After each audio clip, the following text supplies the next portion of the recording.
every time I go to the match, I speak to Ruben. So, you know, there's a support structure there, and he's got his coaches and the physios and the doctor and everything else.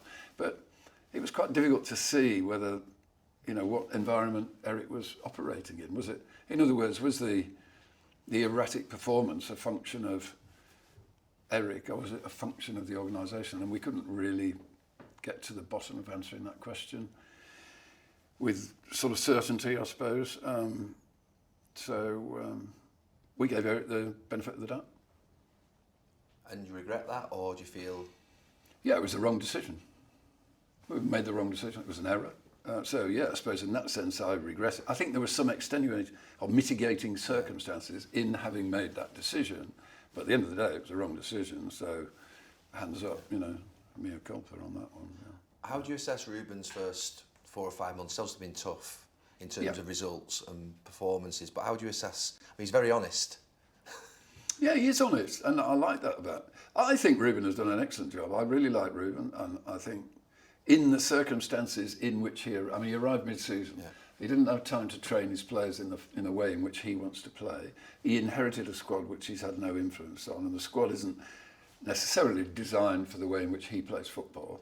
And English isn't his natural language, and he's never played in the Premier League before, and he's managing the biggest club in the world, and it's a tough place. I mean, Manchester United is a tough place. And he's young. You know, there's a big one, and he's a young guy, yeah.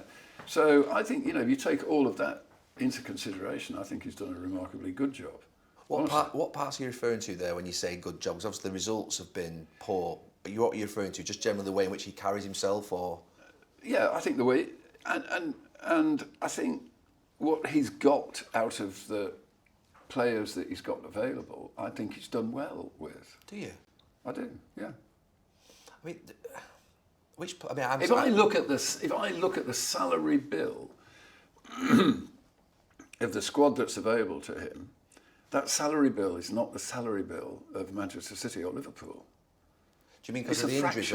What do you mean? What are you referring to? If you look at the salary bill of the players that are available to him that are not injured or not out on loan, because we've got Anthony out on loan, we've got Sancho out on loan, we've got Rashford out on loan, we've got Mason Mount hasn't really played in the last 2 seasons. We've got Luke Shaw hasn't played in the last 2 seasons. So if you modify our salary bill for the players that are not available to Ruben, then our salary bill ranks us about, you know, mid-league, second half of the table. We're sort of level with, you know, the likes of a Nottingham Forest or Everton, not a Manchester City, or, you know. So that salary bill, if you look at that salary bill, is probably about 130 million. And we're talking about Liverpool, who's got a salary bill of 200, and Manchester City got a salary bill of 300. So that's the squad that Ruben's playing with.